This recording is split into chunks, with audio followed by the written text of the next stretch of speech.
Bismillahirrahmanirrahim. Assalamualaikum warahmatullahi wabarakatuh. Kepada yang terhormat Ibu Kepala TK Pertiwi 9 beserta teman-temanku paguyuban TK Pertiwi sekecamatan Genuk yang saya cintai, saya banggakan. Pertama-tama marilah kita panjatkan puji syukur kehadirat Tuhan Yang Maha Esa, yang mana pada siang hari ini kita masih diberi kenikmatan untuk bisa memenuhi undangan dari Ibu Umi Astuti untuk berkumpul di sini dalam keadaan sehat, tak kurang suatu apapun.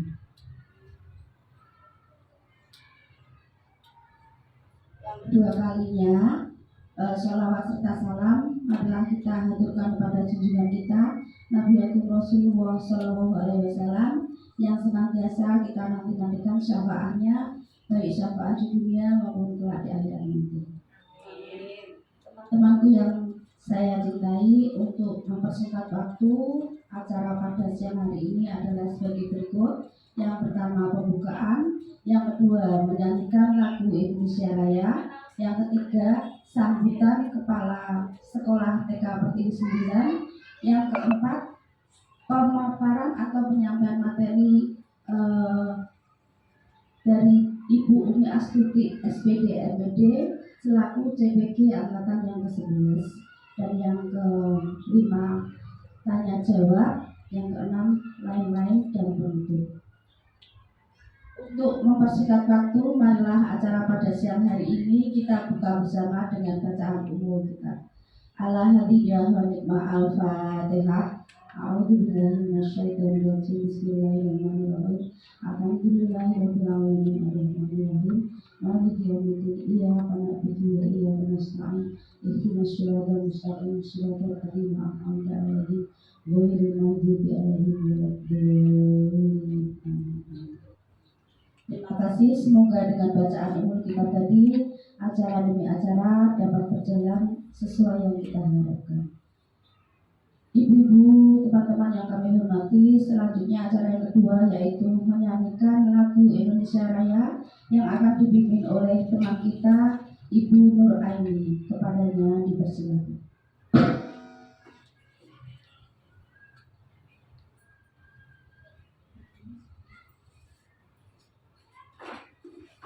Ini dipersilakan untuk berdiri. Hiduplah Indonesia Raya, Indonesia tanah airku, tanah tumpah darah. Di sanalah aku berdiri, jadi pandu ibuku. Indonesia kebangsaanku, bangsa dan tanah airku. Marilah kita berseru, Indonesia bersatu. Hiduplah tanahku, hiduplah negeriku, bangsaku, rakyatku semuanya. Bangunlah jiwanya, bangunlah badannya untuk Indonesia Raya. Indonesia Raya, merdeka, merdeka, tanahku, negeriku yang ku cinta. Indonesia Raya, merdeka, merdeka, hiduplah Indonesia Raya.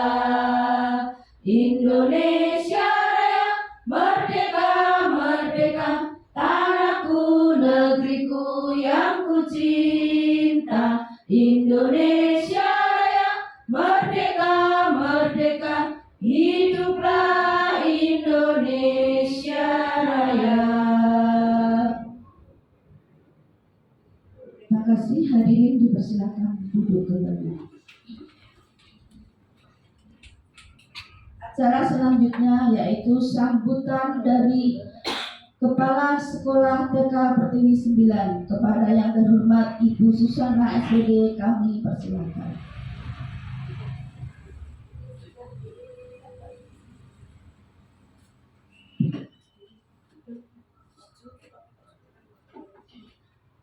Bismillahirrahmanirrahim. Assalamualaikum warahmatullahi wabarakatuh. Yang saya hormati rekan-rekan paguyuban Pertiwi Kecamatan ini. Pertama, marilah kita panjatkan syukur kita kehadirat Allah Subhanahu wa taala.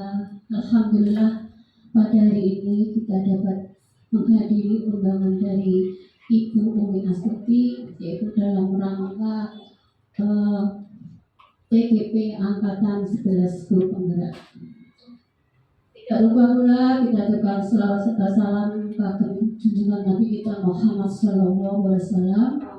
Semoga kita yang di sini mendapat syafaatnya dunia maupun akhirat. Amin Allahumma amin. Ibu-ibu yang saya hormati, saya mengucapkan syukur alhamdulillah panjenengan bisa hadir di sini, dan mungkin ini adalah bentuk partisipasi jenengan terhadap Bu Umi sebagai guru penggerak di TK Pertiwi 9. Semoga dengan amal jenengan untuk datang ke sini, besok di kemudian Bu Umi dapat berjalan lancar, sukses, dan mendapat yang terbaik untuk kita semua. Amin. Dan yang kedua, saya minta maaf yang sebesar-besarnya apabila mengganggu waktu jenengan yang hari ini meluangkan waktunya bisa hadir di sini. Semoga yang di sini semua dalam keadaan sehat walafiat, tidak kurang satu apapun. Saya tidak bisa berpanjang lebar karena waktunya sudah siang Ibu, dan mungkin Umi akan menyampaikan materi yaitu tentang diseminasi budaya positif. Semoga acara ini nanti dapat berjalan dengan lancar. Demikian sambutan dari saya. Assalamualaikum warahmatullahi wabarakatuh.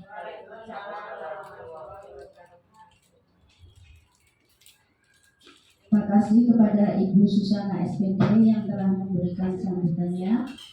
Untuk acara yang keempat, yaitu pemaparan dari Ibu Umi Astuti SPD MPD selaku CPG Angkatan 11 yang pada kesempatan kali ini akan berdiskusi bersama menyampaikan materi tentang diseminasi budaya positif.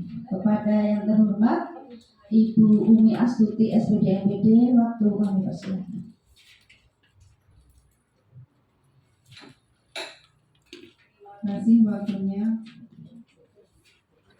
Assalamualaikum warahmatullahi wabarakatuh. Waalaikumsalam warahmatullahi wabarakatuh.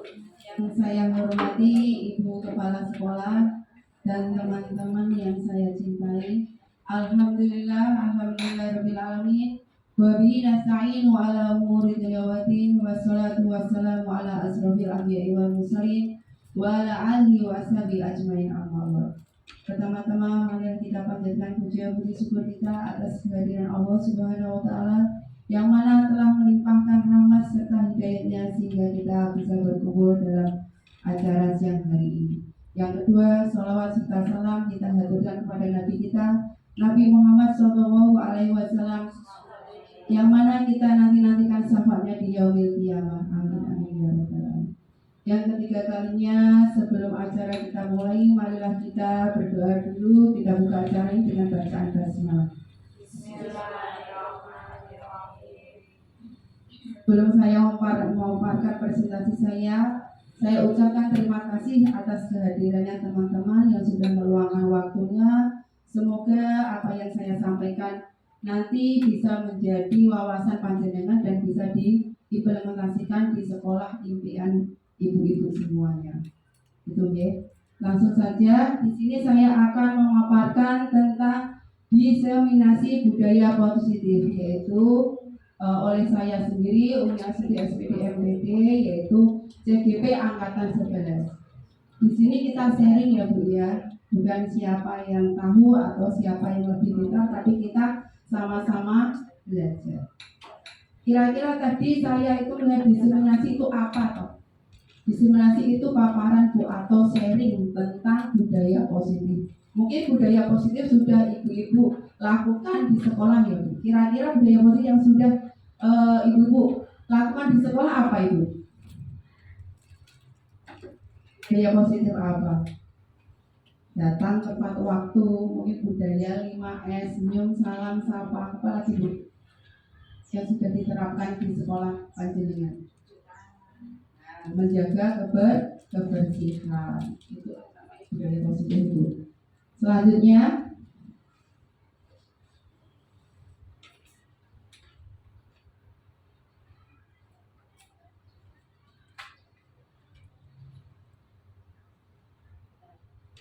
positive mindset. Positive mindset itu adalah pikiran yang positif. Apa itu budaya positif? Budaya positif itu adalah perwujudan dari nilai-nilai atau keyakinan universal yang diterapkan di sekolah. Saya yakin budaya positif ini sudah diterapkan di sekolah panjenengan. Cuma mungkin namanya saja yang berbeda atau prosedurnya mungkin ada yang kurang tepat. Nanti kita bahas sama-sama untuk budaya positif yang benar itu seperti apa.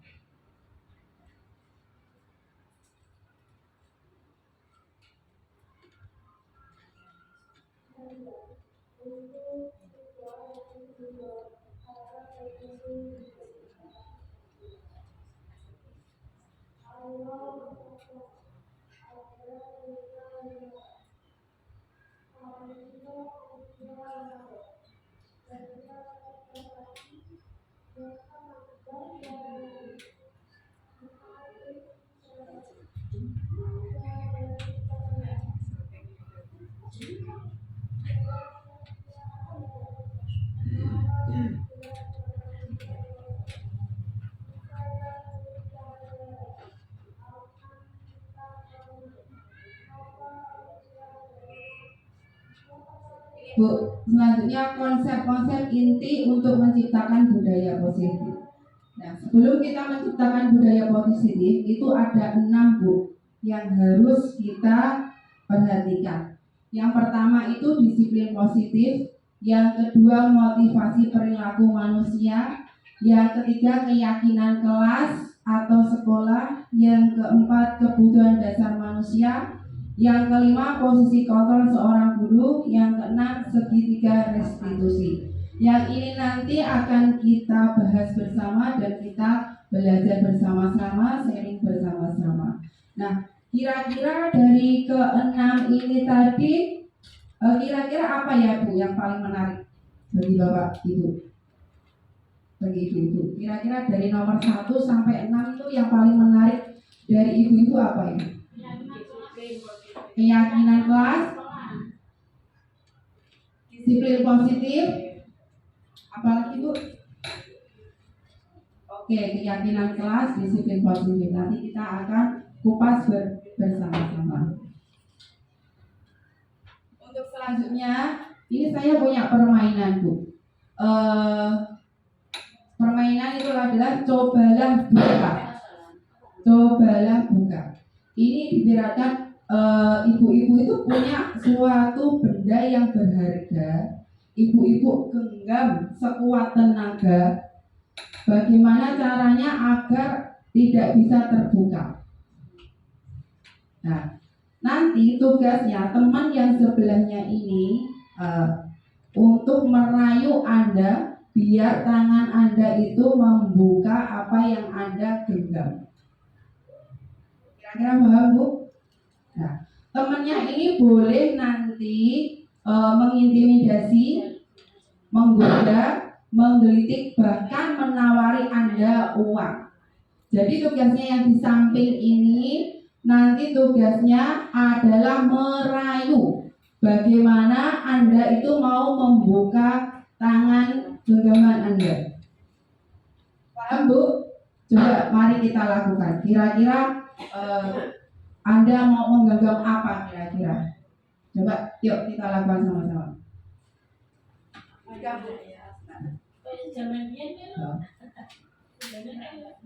Tugas sebelahnya merayu Bu. Merayu Anda untuk membukanya.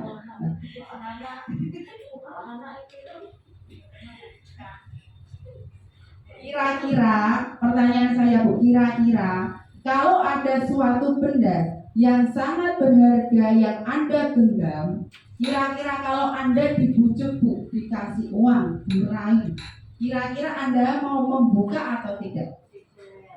Kenapa kok tidak Bu? Barang berharga. Nah, karena ada barang berharga yang harus kita jaga.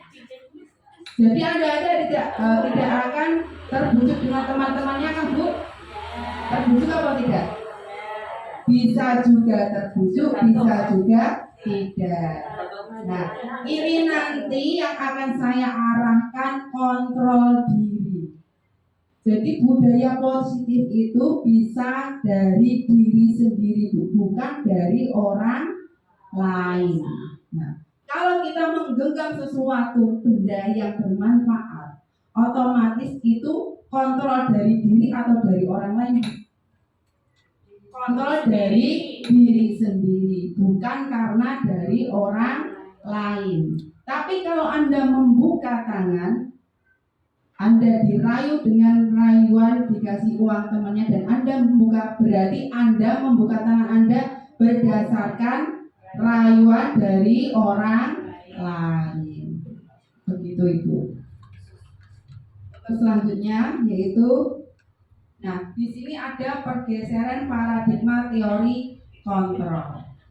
Ilistri guru mengontrol murid. Benar apa betul apa salah Bu? Guru mengontrol murid. Nah betul salah. Harusnya murid itu bisa mengontrol dirinya seperti kita menggenggam tangan kita tadi. Jadi guru tidak mengontrol murid, tapi murid bisa mengontrol dirinya sendiri. Ketika anak-anak dikasih peraturan-peraturan kelas atau keyakinan kelas bahwa anak-anak habis mainan dikembalikan. Berarti kalau kayak gitu, berarti anak-anak kalau punya kontrol diri pasti akan mengembalikan sendiri. Tapi karena kalau takut sama bu guru, nah berarti itu kontrolnya dari orang lain. Paham Bu? Ada pertanyaan sampai sini? Yang kedua, ilustri bahwa semua penguatan positif efektif dan bermanfaat. Tidak semua ya Bu, penguatan positif tidak semua bermanfaat. Yang ketiga, ilustri bahwa kritik dan membuat orang merasa bersalah dapat menguatkan karakter. Kira-kira kalau Anda mendapat kritik atau dengan melakukan kesalahan tapi malah disalah-salahkan, kira-kira itu dapat menguatkan karakter apa enggak Bu? Tidak, malah membuat down, emosi. Nah, jadi kalau kita anak sudah melakukan kesalahan jangan disalahkan. Jadi kita kasih motivasi. Terus yang keempat, ilustri bahwa orang dewasa memiliki hak untuk memasak. Kira-kira orang dewasa ini punya hak gak Bu untuk memasak anak? Bahwa harus ini itu nggak punya hak ya Bu ya. Kita hanya mengarahkan saja. Selanjutnya Bu.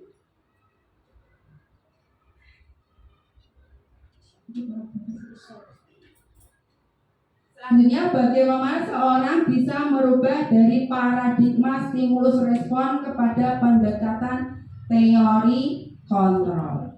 Stimulus respon ini yang di sebelah kiri Bu, itu dari rangsangan orang lain.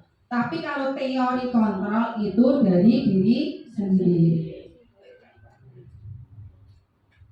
Dari diri sendiri. Jadi stimulus respon yang dari orang lain itu realita kebutuhan kita sama. Itu stimulus respon dari orang lain Bu.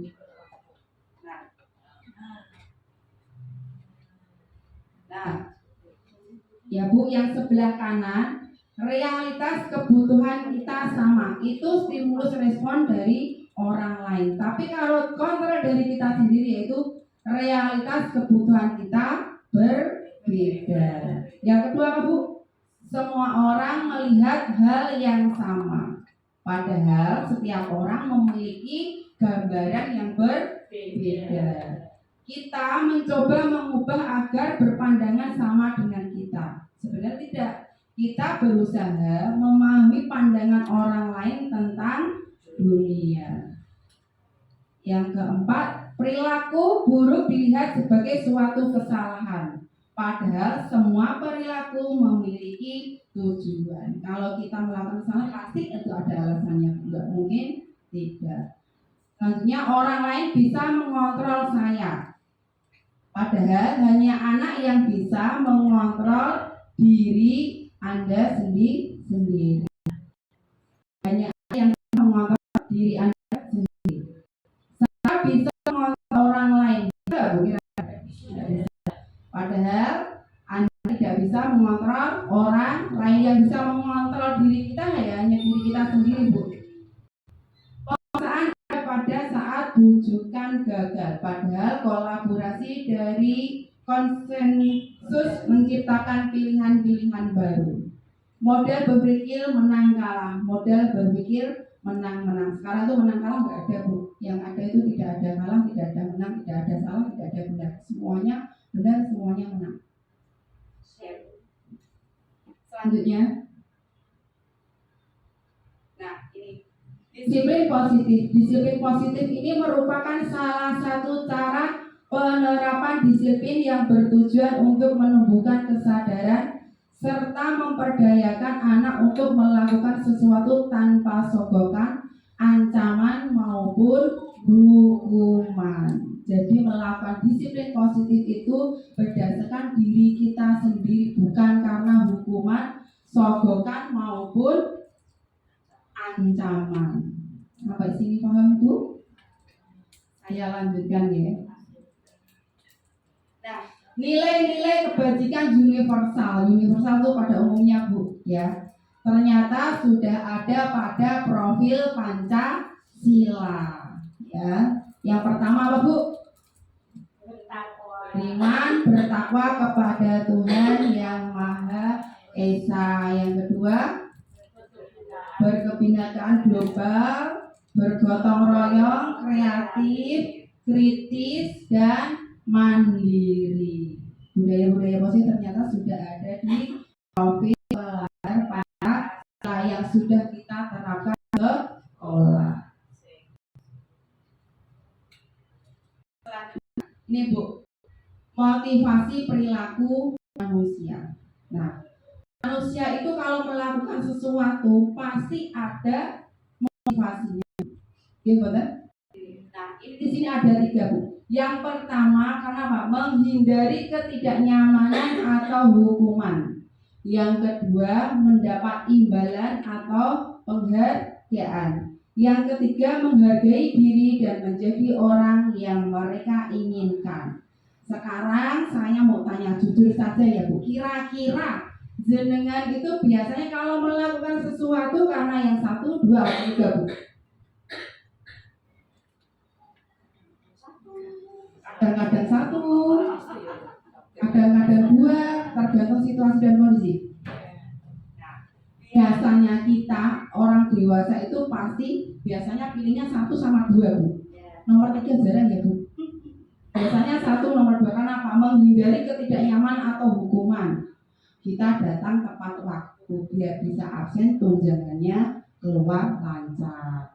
Bukan karena diri kita sendiri, tapi karena ada sesuatu. Ya, betul-betul apa betul nggak, Bu? Ya. Yang kedua, mendapat imbalan atau penghargaan. Nah, biasanya contoh ini, Bu.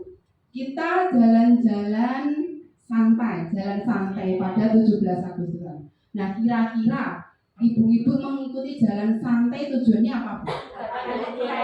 Nah, mendapat hadiah, penghargaan, bukan karena ingin sehat.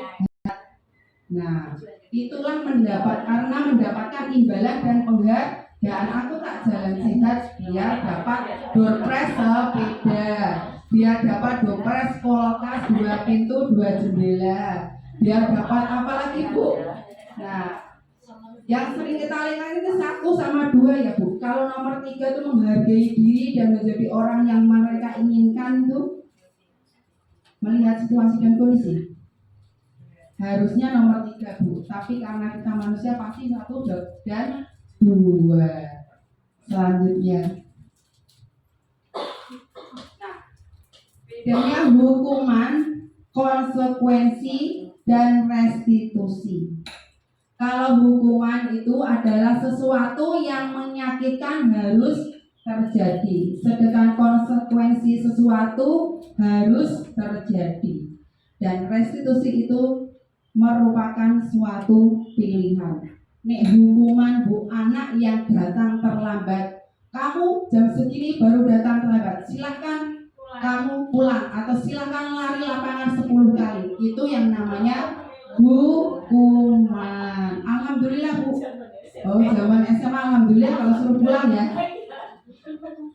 Hukuman. Nah, kalau konsekuensi itu sesuatu harus terjadi. Misal anak-anak mau menaruh sepatu, keyakinan kelas menaruh sepatu di tempatnya. Anak-anak tidak menaruh sepatu di tempatnya dan Anda membuang sepatu di sampah. Nah, itu konsekuensi itu sudah ada kesepakatan, tapi guru membuat kesepakatan sendiri. Padahal kesepakatannya apa Bu?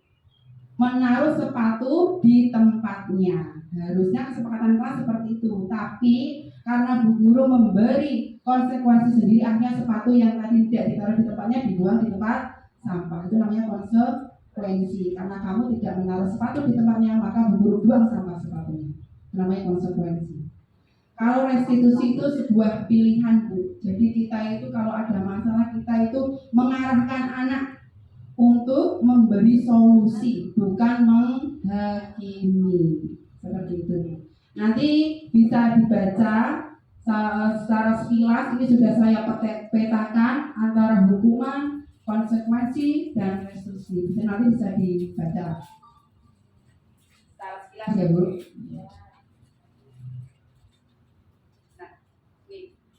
Berdasarkan bagian di atas, berikut adalah penjelasan tentang hukuman, konsekuensi, dan restitusi. Tadi sudah saya jelaskan Ibu. Kalau hukuman itu tidak terancam, bersifat satu arah, bisa berupa hukuman fisik, psikis, atau kata-kata kasar. Jadi ini hanya satu arah Bu, tidak mau menerima alasan apapun. Pokoknya kalau kamu telat ya sudah, berarti kamu harus lari ke lapangan. Nah itu namanya hukuman. Hanya apa Bu? Bersifat satu arah. Nah, kalau konsekuensi bersifat terencana, sudah disepakati bentuk-bentuk konsekuensinya dibuat oleh pihak guru. Tadi sudah saya contohkan tadi yang meletakkan sepatu tidak pada tempatnya. Nah, kalau restitusi adalah proses menciptakan kondisi bagi murid untuk memperbaiki kesalahan mereka, sehingga mereka bisa kembali pada kelompok mereka dengan karakter yang lebih kuat. Jadi tadi yang punya masalah itu kita tanya dulu Bu. Nah, kenapa kamu melakukan kesalahan Nak? Kenapa kamu lakukan itu? Nah seperti itu. Jadi setelah kita tanya alasannya kenapa, kita beri solusi, kita beri arahan tapi biar anak itu mencari solusinya sendiri Bu. Kita hanya mengarahkan saja. Seperti itu.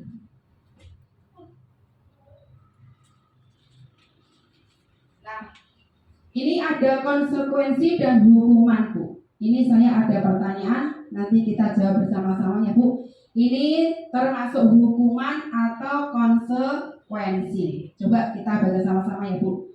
Mencatat 100 kali di dalam buku kalimat, saya tidak akan terlambat lagi karena terlambat ke sekolah. Kira-kira konsekuensi atau hukuman Bu? Konsekuensi.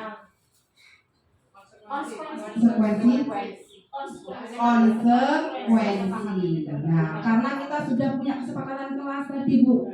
Nah, karena sudah punya kesepakatan kelas, maka kamu harus menulis saya tidak akan terlambat lagi sampai 100 kali di buku tulis.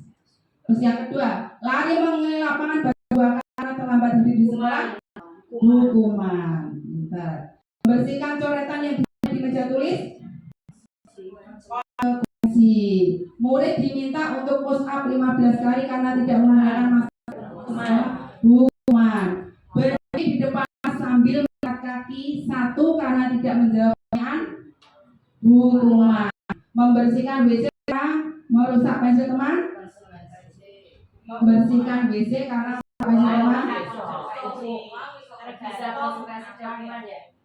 Oke, hukuman. Lari keliling lapangan karena terlambat 10 menit saat pelajaran PJOK. Lari keliling lapangan karena terlambat 10 menit saat pelajaran PJOK. Konsekuensi, karena sudah ada kesempatan kalau kamu PJOK berarti harus tepat waktu. Ketika kamu terlambat berarti harus keliling lapangan. Keliling lapangan, itu termasuk konsekuensi. Paham Bu antara konsekuensi dan hubungan hukuman? Hukuman. Ya, konsekuensi itu. Nah, kalau hukuman itu satu arah. Nah, kalau konsekuensi 2 arah. Sudah ada persamaan 2 arah, tapi guru itu membuat konsekuensi sendiri. Nah, ya. Selanjutnya dihukum oleh penghargaan, Bu. Kira-kira penghargaan itu bisa menghukum anak-anak apa enggak, Bu? Bisa. Nah, penghargaan itu pengaruh jangka pendek dan jangka panjang. Kalau jangka pendek bagus, tapi kalau jangka pendek panjang itu tidak efektif. Contohnya apa, Bu? Kalau ada anak yang melakukan sesuatu kita beri hadiah. Apa kita tiap hari memberi hadiah kepada anak? Kan enggak. Iya kan, Bu? Berarti kalau harga jangka pendek enggak apa-apa, Bu. Tapi kalau jangka panjang itu tidak efektif. Nah, penghargaan tidak efektif. Terus penghargaan merusak hubungan. Contohnya nah, ada anak pas lomba 17 Agustusan. Ada nanti. Jika ada anak yang tidak mendapat hadiah ternangis, Bu. Ada nggak di sekolah panjang? Nah, itu masuk penghargaan yang merusak hubungan. Akhirnya anak tadi nangis karena tidak dapat hadiah. Seperti itu. Penghargaan mengurangi ketepatan, penghargaan mengurangi kualitas, penghargaan mematikan kreativitas. Nah, ini kalau tidak kita lakukan, malas gak ada hadiahnya. Nah, seperti itu. Penghargaan yang menghukum.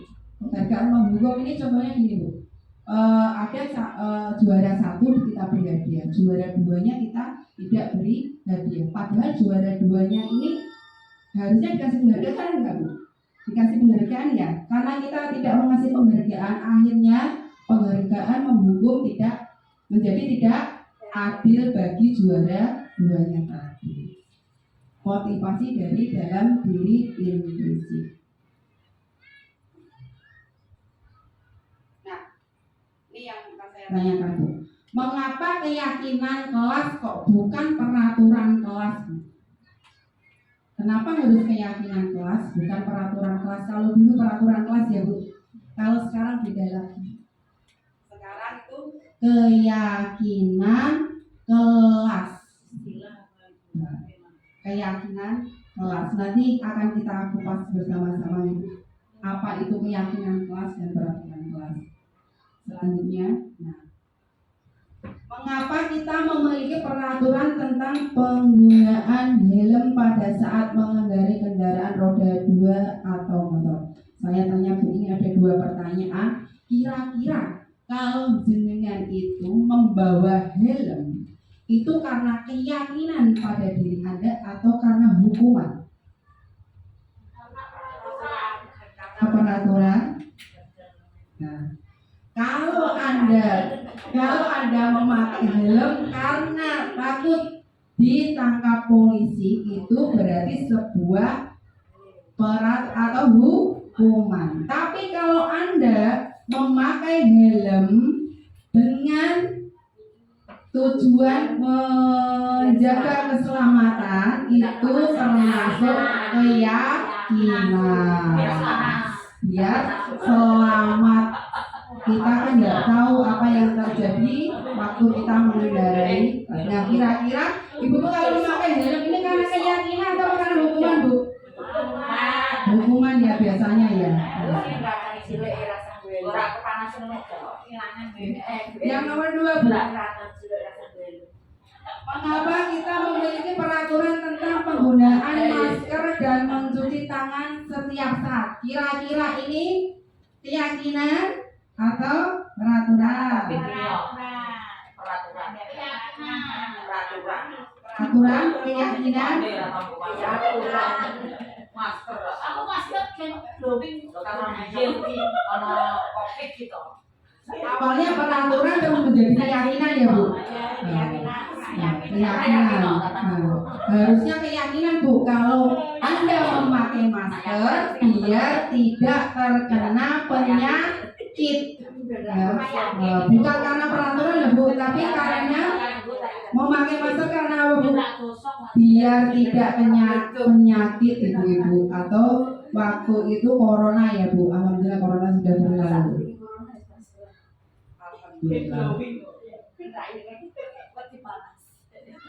Nah ini Bu, tadi yang kita bahas. Nah, apa itu keyakinan kelas? Keyakinan kelas itu dibuat berdasarkan kesepakatan antara guru dan siswa, bersifat universal.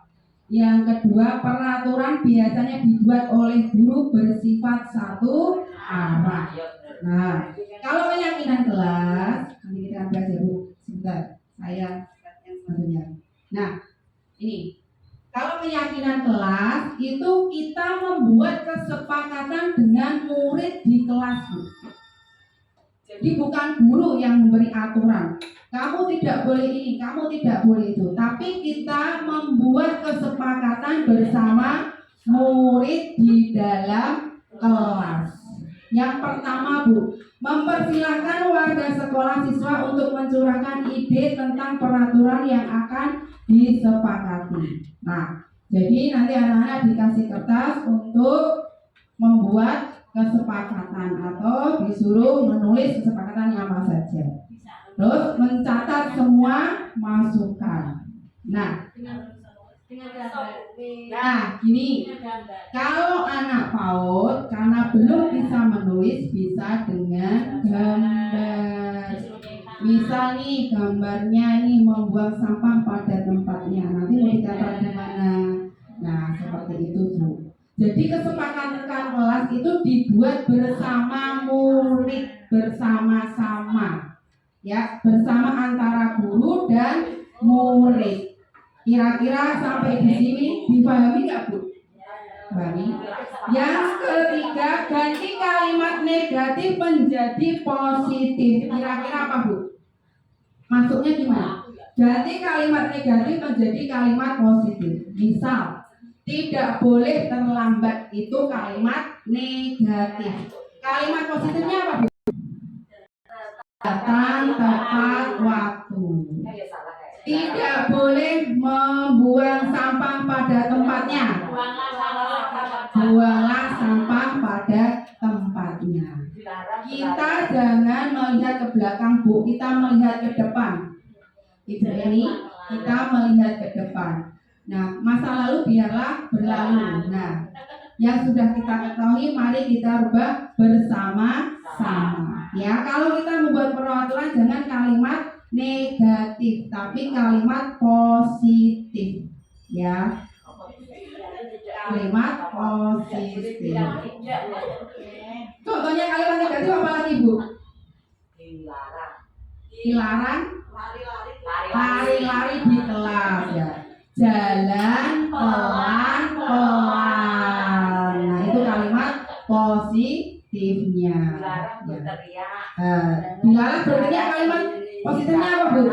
Bicara pelan-pelan. Paham Bu? Paham. Jadi tidak boleh menggunakan kalimat negatif, harus menggunakan kalimat positif. Tinjau kembali surat pendapat yang terkumpul dan disusun menjadi keyakinan kelas. Nah, tadi yang sudah disepakati, yang sudah ditulis anak, kita kumpulkan mana yang tentang disiplin, mana tentang perilaku, mana tentang kebersihan. Kita pilah-pilah lagi. Tinjau ulang keyakinan yang sudah tersusun. Nah, Jadi keyakinan kelas itu nggak usah banyak-banyak Bu, cukup 3 atau 7 keyakinan, ya, nggak usah banyak-banyak, ya. Terus meninjau dan menyetujui dengan menandatangani. Tadi kan kita sudah sudah membuat kesepakatan kelas. Jadi anak-anak disuruh menandatangani Bu. Kalau anak PAUD belum bisa tanda tangan, pakai cap jempol. Iya, jangan coret gitu. Nah, coret tok. Nah, pokoknya semampunya anak-anak tanda tangan coret tok ya Kak Koko Bu. Ya. Nah, karena itu tanda tangan anak, enggak apa-apa. Ya. Anak pinter loh. Pintar, benar, betul. Keyakinan kelas ditempel di dinding kelas. Nah, kalau menempel keyakinan kelas itu yang kelihatan sama anak, Bu. Jangan di belakang pintu, harusnya di depan atau di samping yang terlihat oleh anak. Oke Bu, saya lanjutkan. Nah, 5 posisi kontrol guru. Sekarang saya mau tanya Bu, kira-kira kalau Anda sebagai guru, nah ini nanti jawabannya disimpan dulu ya Bu. Disimpan. Nah, kira-kira Anda itu mau menjadi penghukum, pembuat merasa bersalah, atau menjadi teman, pemantau, atau menjadi manajer? Monggo ibu-ibu nulis di kertas yang sudah saya bagikan. Nanti nggak usah dikasihkan ke saya Bu, nanti disimpan berdasarkan pendapat panjenengan semua. Kira-kira kalau Anda jadi guru itu mau jadi guru yang seperti apa ketika anak melakukan kesalahan? Penghukum, pembuat merasa bersalah, teman, pemantau, atau manajer? Satu aja Bu. Satu aja.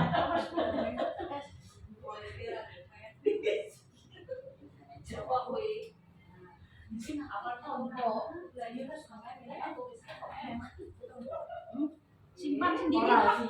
Udah Bu, Simpan sendiri. nggak usah contek-contekan Bu. Menurut hati nurani ibu-ibu semua. Sudah kita simpan, kita balik. Nah, kita simpan, kita balik biar temannya tidak membacanya. Nah, ini 5 posisi kontrol yang ada pada guru ketika anak melakukan kesalahan.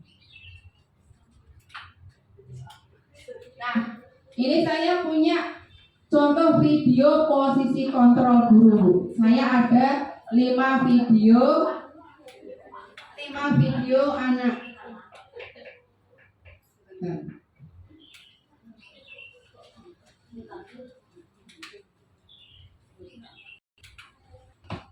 Nah, ini video yang pertama yaitu dia guru adalah sebagai penghukum. Kita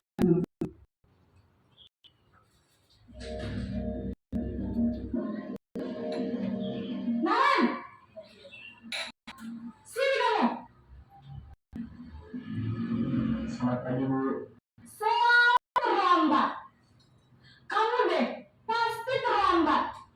Maaf Bu, saya Apa? Apa coba? Alasan kamu apa lagi? Kapan sih kamu tidak terlambat? Malas sekali ya kamu jadi anak. saya Dasar pemalas. Gak kapok-kapok sih kamu. Sudah berapa kali terlambat? Sana, kamu keliling lapangan basket 2 kali. kenapa saya harus ke lapangan basket Bu? Kenapa? Kamu lawan ibu. Berani-beraninya jawab. Sudah terlambat, masih berani jawab ya?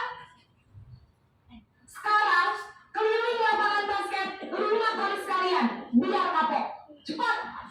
Pergi sana ke lapangan basket. Ini tadi yang penghukum ya Bu ya. Jadi ini guru ini tidak mau mengetahui alasan murid ini terlambat. Jadi hanya satu arah. Untuk selanjutnya ya Bu, saya tadi yang penghukum. Yang kedua ini pembuat merasa bersalah. Kita dengarkan Bu.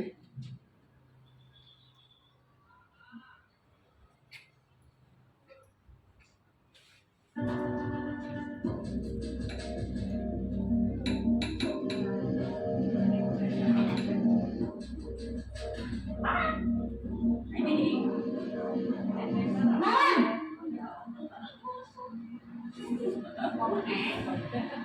Selamat pagi Bu. Naren, kamu kenapa terlambat lagi, nak? Ya Tuhan, Naren, kamu senang ya bikin ibu susah ya? Kalau kamu terlambat lagi, nanti ibu yang ditegur bapak kepala sekolah, nak.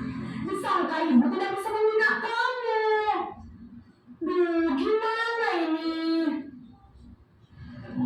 Maaf Bu. Duh, Gusti Naren, kamu suka ya kalau ibu ditegur bapak kepala sekolah? Terus, sekarang ibu harus tulis apa yang absen? Ini kamu sudah sering terlambat loh. Ibu capek. Maaf Bu. Maaf. Sudah, lain kali jangan bikin ibu susah lagi ya, nak ya. Ibu tidak akan kuat lagi kalau kamu terus. Bisa jantungan kalau ibu ditegur bapak kepala sekolah. Sana cepat ke kelas. Maaf ya Bu. Maaf sekali. Ini tadi apa Bu?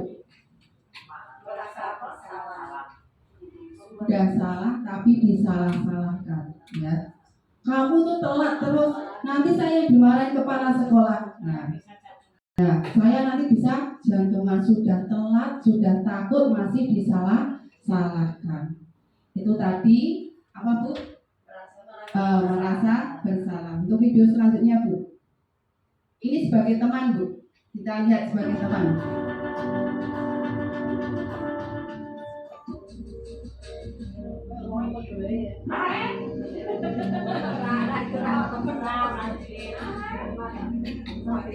Ini sebagai teman. Naren, Apa sih Bu? Selamat pagi Bu. ya sudah jam berapa ini, nak? Terlambat lagi ya sayang. Iya Bu. Habis ibu saya lupa bangunkan saya Bu. Kamu malah menyalahkan ibu kamu. Kamu bukan anak yang larinya paling kencang. Kok terlambat sih? Iya Bu. Saya nggak bangun tadi. Jadi biar saya tetap kejar Bu. Ya sudah sana. Nanti lain kali larinya lebih kencang lagi ya. Biar gak terlambat lagi. Bikin sengaja. Bisa kan? Bisa lah Bu. Ya sudah sana di sekolah. Ibu beresin urusan absen kamu. Kamu ini ada-ada saja. Ini posisi apa Bu? Nah, kayaknya kalau kita mengajar itu lebih ke teman ya Bu biasanya ya. Nah, kenapa kamu nak gitu? Nah, seperti yang ditayangkan tadi. Jadi lebih ke teman itu ngomong dari hati ke hati. Nah, posisi teman. Untuk posisi selanjutnya ya Bu.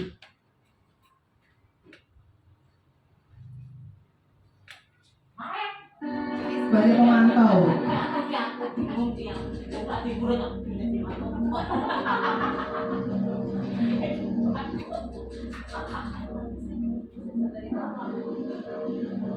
Naren!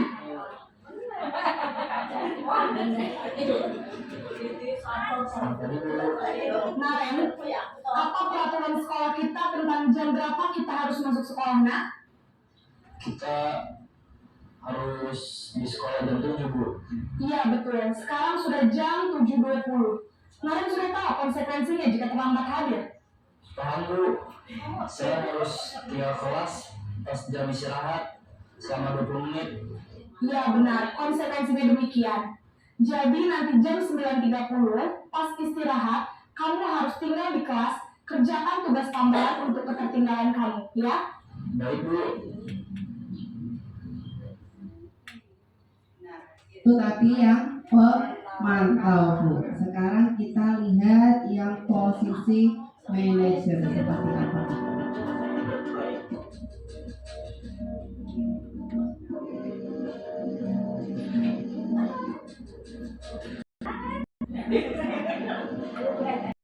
Naren! Selamat pagi Bu.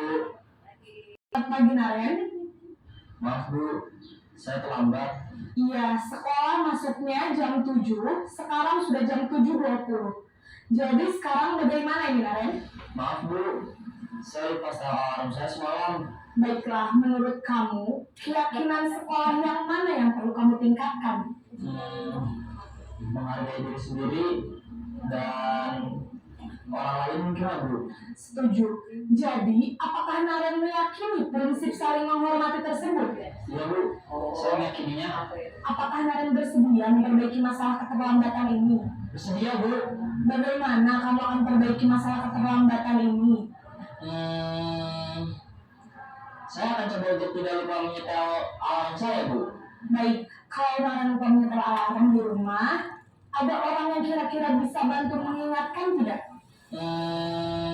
Ada Bu, kakak saya, Kak Emma. Ada lagi selain Kak Emma? Selain Kak Emma, ada ibu saya. Baik, jadi yang mengingatkan Naren adalah Kak Emma dan ibu kamu ya?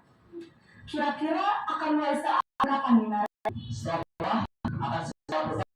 Baik, jadi Naren akan setelah untuk bangun besok pagi dan akan diingatkan oleh kakak dan ibunda Naren ya?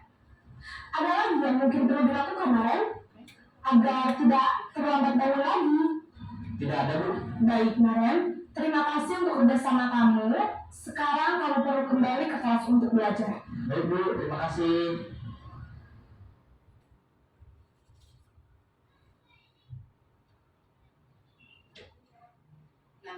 Kira-kira setelah melihat 5 posisi kontrol video tadi, Ibu mau mengganti apa tidak?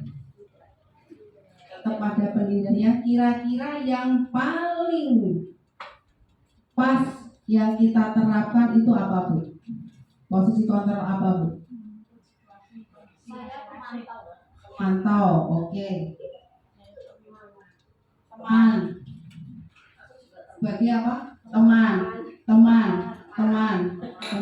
Oke, teman. Oke, kemudian sebagai apa? Teman, oke.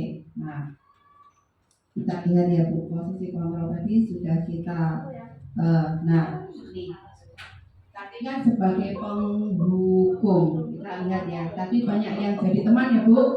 Coba nanti kita lihat sama-sama, kita belajar sama-sama. Nah, penghukum tadi gak ada yang penghukum ya Bu, hanya sebagai teman pemantau ya. Ini penghukum.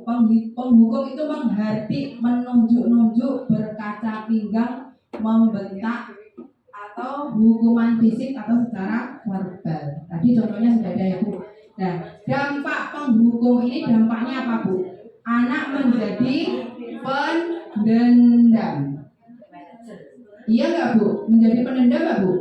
Saya itu punya pengalaman Bu. Dulu waktu SMP saya itu tidak mengerjakan PR matematika dan saya itu disuruh keluar mengerjakan bersama anak laki. Sampai sekarang saya masih ingat dengan guru saya yang menghukum saya. Jadi saya ini tidak boleh dicontoh ya Bu.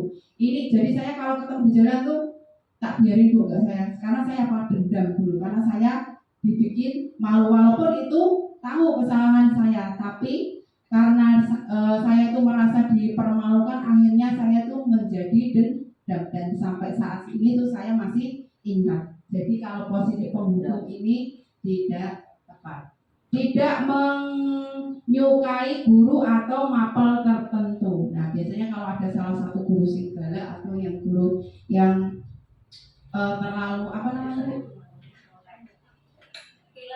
Killer, terlalu killer itu biasanya tidak disukai murid. Nah, yang kedua pembuat merasa bersalah. Kalau bersalah itu suaranya lembut, namun menyalahkan siswa. Guru menyatakan kesalahan pada siswa dan guru menderita, seakan guru-gurunya menderita Bu. Nanti kamu itu kalau telat terus saya yang dimarahin kepala sekolah, saya yang nanti jadi apa tadi? Pusing ya Bu. Nah, jadi jantungan. Nah, seolah-olah gurunya yang menderita. Nah, membuat merasa bersalah. Dampaknya itu apa Bu? Membuat siswa merasa bersalah, rendah diri dan menarik diri. Yang ketiga teman. Nah, guru bersikap ramah. Selamat pagi Naren. Selamat pagi. Nah, itu guru bersikap ramah Bu. Cenderung bersenda gurau untuk menghangatkan suasana. Dampaknya murid bergantung pada satu orang atau satu guru. Nah, kalau kita bersikap kayak gitu, kalau ada anak rewel mesti itu yang dicari guru kelasnya. Nah, karena tiap hari yang memantau anak itu pasti guru kelasnya. Terus dampak yang kedua, membuat siswa tidak mandiri. Kita lihat yang pemantau dan manajer. Kalau pemantau Bu, pemantau itu nada bicara dan ekspresi datar. Identitas berhasil, pemantau tetap memantau saat siswa diberi sanksi. Dampaknya apa Bu? Menghitung hadiah atau hukuman yang beri tanpa melihat nilai kebajikan. Tidak sepenuhnya mandiri. Terus yang terakhir manajer. Manajer ini suaranya netral, tercipta identitas positif atau berhasil, mengajukan pertanyaan bermakna, membantu siswa memecahkan masalah, dan dampaknya murid itu menjadi mandiri, pede memecahkan masalah sendiri. Kira-kira yang paling tepat yang mana Bu? Manajer. Nah, kalau kita sebagai pemantau itu nanti tidak sepenuhnya anak menjadi mandiri. Nah, tapi kalau manajer ini murid mandiri. Oke. Nah, nanti kita lihat ya Bu. Saya ada segitiga distribusi. Nah, ini ada kebutuhan dasar manusia Bu. Tadi kebutuhan dasar manusia itu 5. Bertahan hidup, kasih sayang dan rasa diterima, penguasaan, kebebasan dan kesenangan. Yang pertama bertahan hidup itu apa Bu? Sandang, pangan, papan. Nah, apakah memperbanyak keturunan itu tidak termasuk bertahan hidup Bu? Termasuk apa enggak? Tidak termasuk, itu karena termasuk kebutuhan hidup manusia. Tidak hanya sandang, papan dan pangan ya Bu? Betul ya Bu? Setuju Bu? Yang kedua kasih dan sayang dan rasa diterima. Jadi tidak hanya guru yang perlu diperhatikan, murid juga perlu diperhatikan. Ketika ada anak yang menangis, itu pasti tujuannya untuk apa Bu? Anaknya ingin diperhatikan, cari perhatian kepada bu guru, pengen digendong, pengen disayang. Ojo malah, jangan malah bicara kok malah digendong, nanti kok digendong orang nangis, meneng-meneng nangis. Jangan seperti itu Bu. Karena apa? Anak itu ketika menangis pasti punya alasan Bu. Karena apa? Pengen diperhatikan bu guru. Kita peluk, kita gendong, kita tanya. Nah, setelah anak aman, merasa nyaman, kita baru taruh. Terus apa Bu? Kita melakukan kegiatan yang lain. Jadi kalau anak ini merasa sudah aman, sudah nyaman, sudah tenang, tidak nangis lagi, baru kita fokus ke yang lain. Jadi yang perlu kita perhatikan itu yaitu kita peluk, kita beri perhatian, kita sayang-sayang dulu. Tapi kadang-kadang juga terus-menerus anak itu seperti itu Kita perlu terus. Sehingga kita harus tahu apa yang Ya, kita melihat karakteristik muridnya Bu, maka itu perlu. Jadi guru harus tahu karakteristik muridnya masing-masing. Oh, anak ini karakternya seperti ini. Oh, anak ini karakternya seperti ini. Jadi gurunya yang lebih tahu. Jadi mengatasi anak itu seperti apa, gurunya yang lebih tahu. Nah, itu menilai karakteristik anak itu tidak cukup 1-2 bulan ya Bu. Karena di PAUD ini apalagi ketika pembelajaran baru Bu, ya. Pembelajaran baru. Ini anak-anak banyak yang nangis, kita belum bisa mengelompokkan anak-anak itu yang seperti apa. Jadi kalau sudah berjalan berjalan waktu 3 atau 4 bulan baru bisa kita mengenali anak-anak kita. Yang ketiga, penguasaan. Penguasaan gimana Bu contohnya? Ini loh hasil karyaku bagus. Nah, itu termasuk penguasaan. Punyamu jelek, punyaku bagus. Nah, itu penguasaan. Kebebasan. Nah, kebebasan Bu. Murid-murid ini juga butuh kebebasan. Jadi ketika anak-anak itu belajar di dalam kelas itu, ketika anak-anak belajar di dalam kelas itu bosan nggak Bu? Bosan. Sesekali itu diajak keluar belajar di bawah pohon yang rindang, yang anginnya sepoi-sepoi, belajar di luar atau di halaman sekolah yang halaman sekolahnya memungkinkan biar anak-anak tidak merasa bosan. Terus yang kelima itu kesenangan. Guru butuh kesenangan Bu. Kalau kita banyak tugas, habis itu kita butuh healing, butuh refresh. Apalagi anak-anak juga butuh kesenangan. Nah, inilah kebutuhan dasar manusia. Paham Bu? Nah, saya ada 4 ya Bu. Nah, ada 4 kata-kata. Coba ada 4 kalimat. Nanti kita bersama-sama. Ini termasuk kesenangan atau termasuk kasih sayang atau termasuk penghargaan atau termasuk apa tadi Bu? Penghargaan atau kebebasan. Nah, nomor 1. Aku senang main kejar-kejaran dengan ibu guru. Seru. Ini termasuk apa? Aku senang main kejar-kejaran dengan ibu guru. Seru. Kesenangan. Karena di situ ada kata senang Bu. Aku senang main kejar-kejaran. Yang ibu kejar aku karena ibu guru sayang aku. Ya, kasih sayang. Nomor 3. Aku hebat kan bisa ibu guru kejar aku. Aku hebat kan? Penghargaan. Aku hebat kan? Jadi itu penghargaan. Ini dihargai. Yang keempat, aku bosan belajar mewarnai terus di dalam kelas. Ini apa betul? Aku bosan. Nah, kebebasan. Karena anak itu bosan kalau belajar di dalam kelas. Nah, dunia berkualitas. Dunia berkualitas ini diibaratkan album yang sangat berharga. Kira-kira album yang sangat berharga itu kita isi apa Bu? Yang indah-indah. Foto apa biasanya kalau album itu Bu? Foto keluarga. Foto apa lagi? Foto healing. Nah, itu yang terutama ya Bu. Foto apa? Foto SMP. Nah, SMA. Nah, foto waktu sekolah. Nah, foto pernikahan. Nah, foto pacarnya. Nah, ini yang paling penting semua. Nah, mantan pacarnya ditempel semua ya Bu di album ya Bu ya.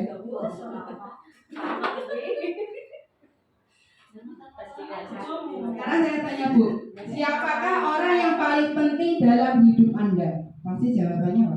Orang tua. Wah, keluarga. Nilai-nilai kebajikan apa yang terpenting dalam hidup Anda? Apa Bu? Tadi yang ada di profil pelajar Pancasila itu. Nah, beriman dan bertakwa. Kenapa kok beriman dan bertakwa Pak? Dia punya pegangan tanpa iman tanpa takwa.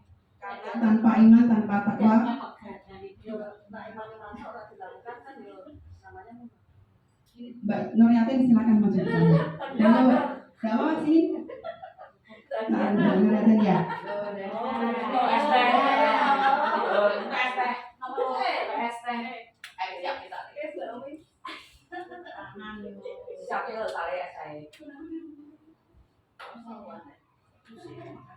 Tadi apa nilai-nilai kebajikan? Nilainya apa? Alasannya apa? Tadi kan menjawab yang Beriman dan bertakwa kepada Tuhan Yang Maha Alasannya Esa. kenapa? Karena Jika seseorang itu cuma mengimani tidak melaksanakannya kan sama dengan munafik itu loh Mbak, tidak bersyukur, tidak ada rasa syukurnya gitu. tepuk tangan buat Mbak Nur. Terima kasih. Nah, terima kasih. Nah, diri.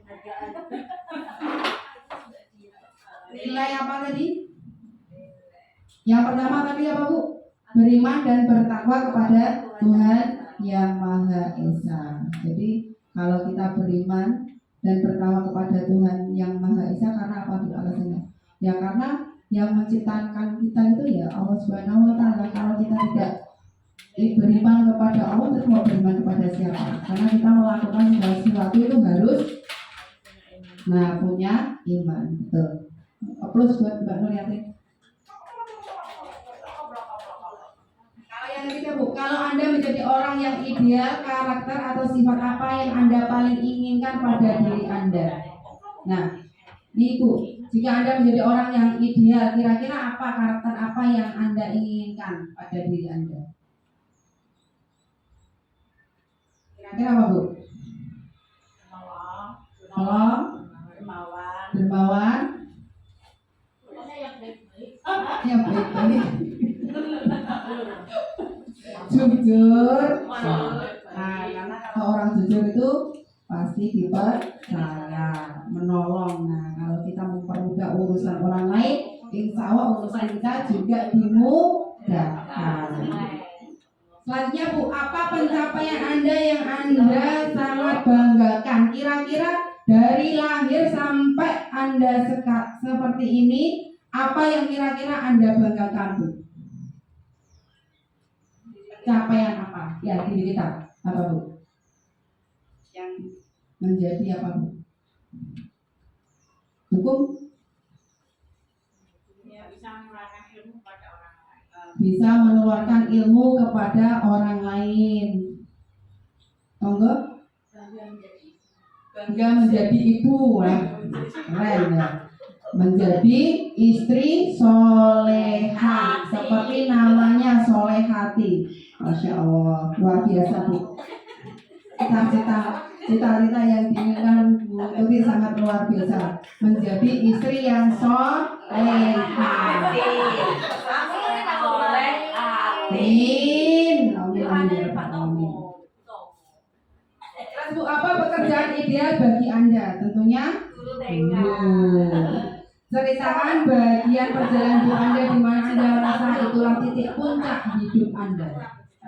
Dari TK sampai SMP, dari TK sampai kuliah itu perjalanan hidup, perjalanan cerita Anda itu pasti panjang sekali. Nah, apa yang paling bermakna dalam hidup Anda? Yang paling bermakna apa Bu? Terus yang paling bermakna dalam hidup Anda? Yang paling bermakna yang menemukan kebahagiaan pada diri sendiri. Bisa menemukan kebahagiaan pada diri sendiri. Oke, aplaus bagus banget.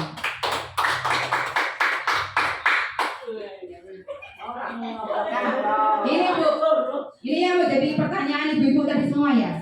Segitiga restitusi. Apa Bu? Segitiga restitusi. Kalau anak kita punya masalah itu kita gunakan segitiga restitusi. Sudah ada rumusnya Bu. Jadi yang pertama itu menstabilkan identitas. Nah, menstabilkan identitas ini seperti apa Bu? Nah, nanti kita lihat ini ya. Menstabilkan identitas ini setiap orang pasti pernah melakukan kesalahan. Ya nggak apa-apa Nak. Kamu pernah melakukan kesalahan. Bu Guru juga pernah melakukan kesalahan. Nah, seperti itu. Jadi menstabilkan identitas. Yang kedua itu validasi kebutuhan. Validasi kebutuhan itu seperti apa Bu? Kamu tentu punya alasan mengapa melakukannya itu. Jadi kita tanya dulu, kamu melakukan itu kenapa Nak? Pasti kamu melakukannya punya alasan. Alasannya apa? Nah, itu namanya validasi kebutuhan. Yang ketiga itu menanyakan keyakinan. Nah, nilai-nilai apa yang telah kita sepakati. Tadi kan kita sudah punya kesepakatan kelas. Nah, jadi kalau murid-murid melakukan kesalahan, kita kembalikan lagi kepada kesepakatan kelas tadi. Nah, menanyakan kira-kira keyakinan kelas yang kita sudah sepakati apa saja ya. Nah, kayak gitu. Itu namanya menanyakan keyakinan. Ini saya ada 3 restitusi untuk Gramiah atau sudah jelas atau sudah paham atau muter-muter nih Bu? Ini saya punya video Bu. Sebentar.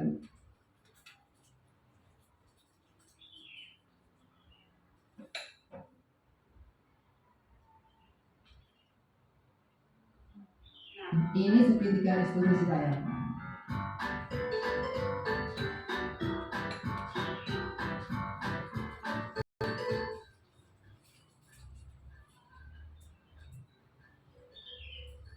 Nah, ini ada anak yang makan di dalam kelas Bu. Padahal sudah ada kesepakatan kalau harus mentaati peraturan.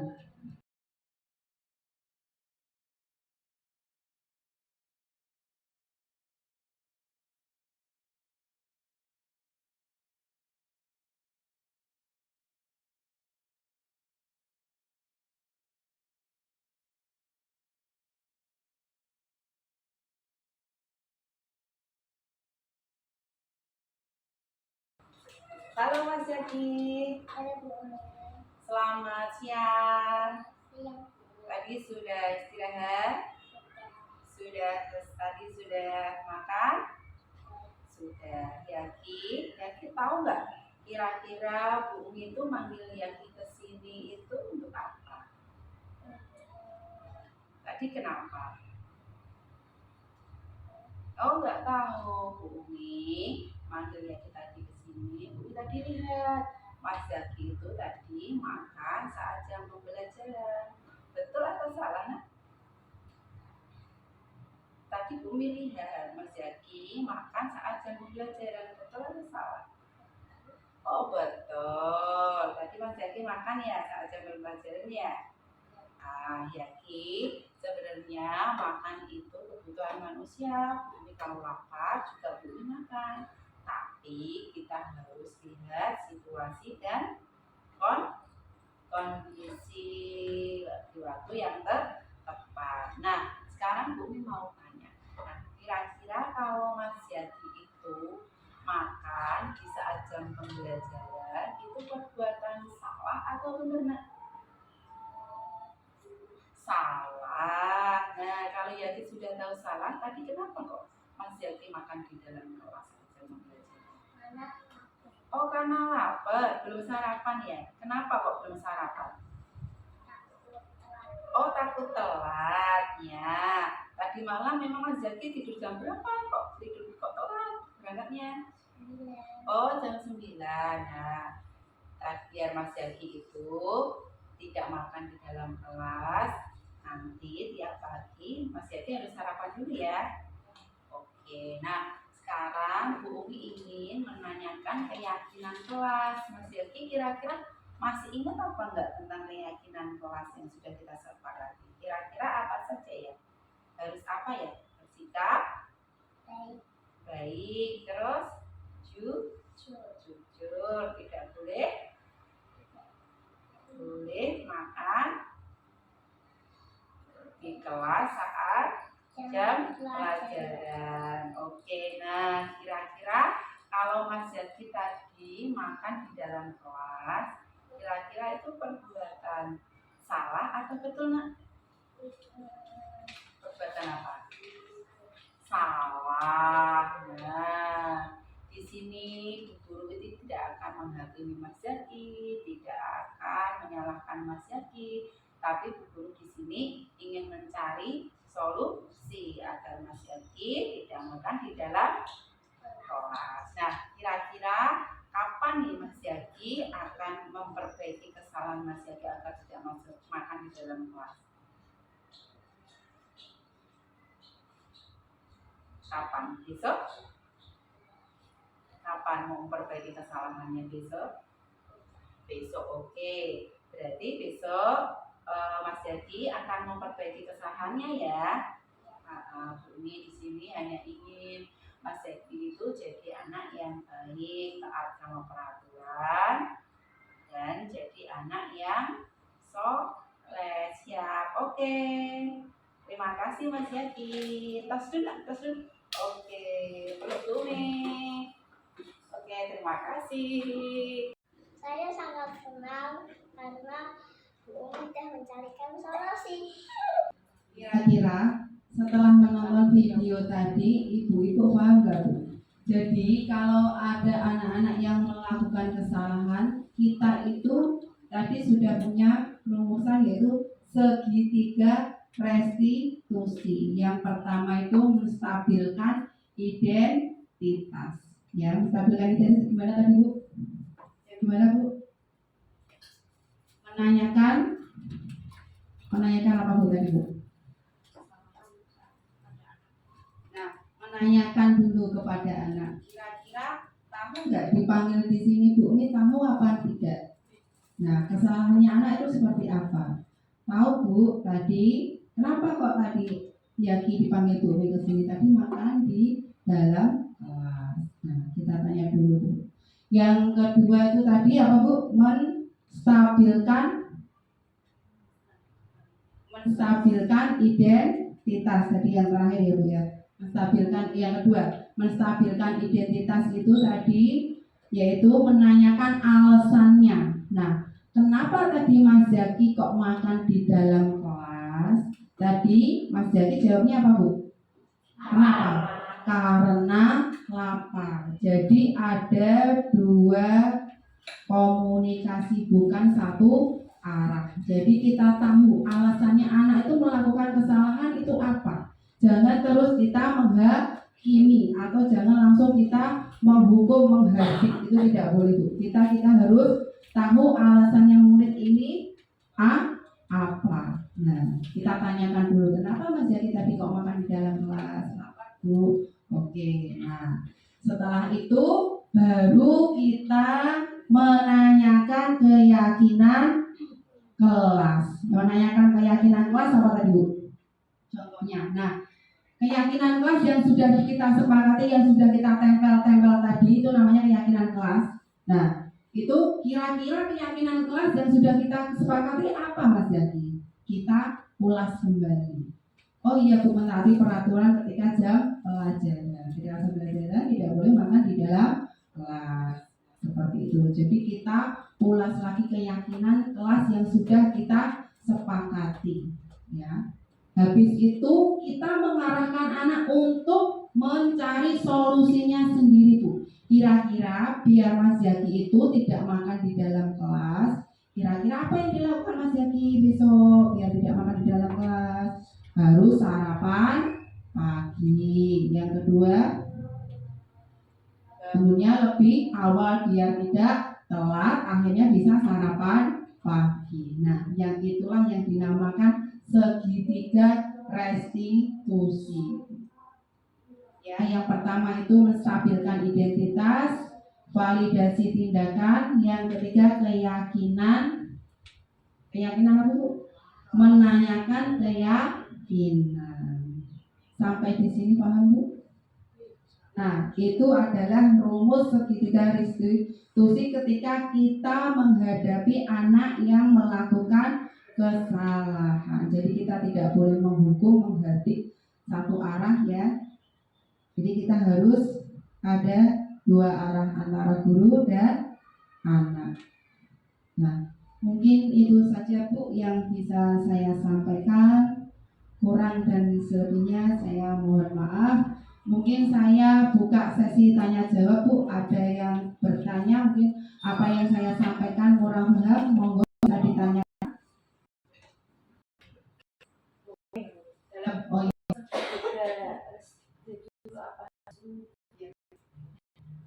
Oh iya. Oh iya. Solusi harus nuntut ya. Ya, harus nuntut. Yang pertama tadi apa tadi Bu? Nah, pertama harus menstabilkan identitas. Yang kedua validasi kebutuhan. Yang ketiga menanya keyakinan. Jadi harus nuntut ya. Segitiganya ini menstabilkan identitas, validasi baru menanyakan keyakinan. Pertanyaan Tanya lagi nggak Bu? Monggo, siapa yang ingin bertanya?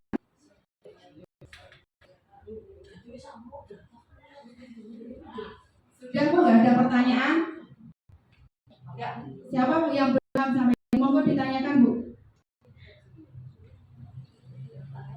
Sudah paham semua atau masih ada yang punya gagasan? Monggo bisa kita sharing di sini. Kalau tidak ada, sudah tidak ada Bu?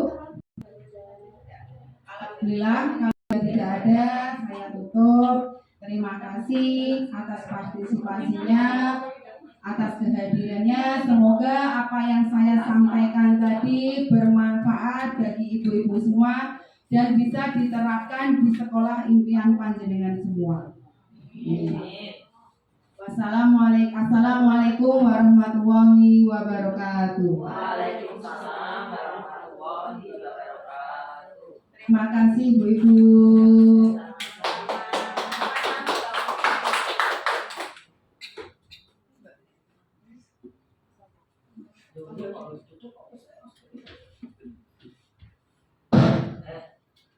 Terima kasih kepada Ibu Umi Astuti SPD MPD yang telah memaparkan tentang diseminasi budaya positif ya. Semoga paparan dari Ibu Umi Astuti tadi bermanfaat, kita bisa mengambil ilmu yang bermanfaat tadi untuk pembelajaran di lembaga kita masing. Selanjutnya untuk sesi acara tanya jawab, mungkin ada lagi yang ingin disampaikan.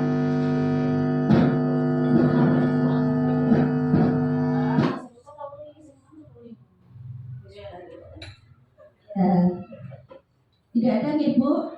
Saya ucapkan terima kasih atas kehadiran dari teman-teman semua.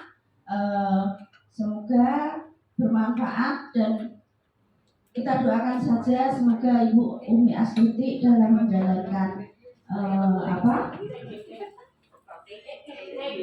EGP-nya berjalan dengan lancar, lulus dan sukses, bermanfaat bagi diri sendiri dan pada maslahat umumnya.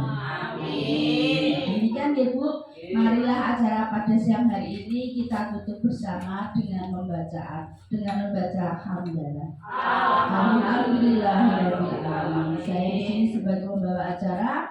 Mohon maaf apabila banyak kekurangan dari saya.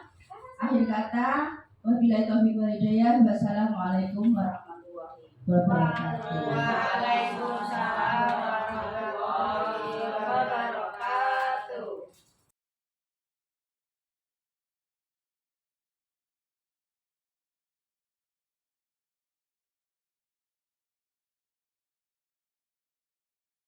Assalamualaikum warahmatullahi wabarakatuh. Nama saya Bu Susana dari TK Pertiwi 9.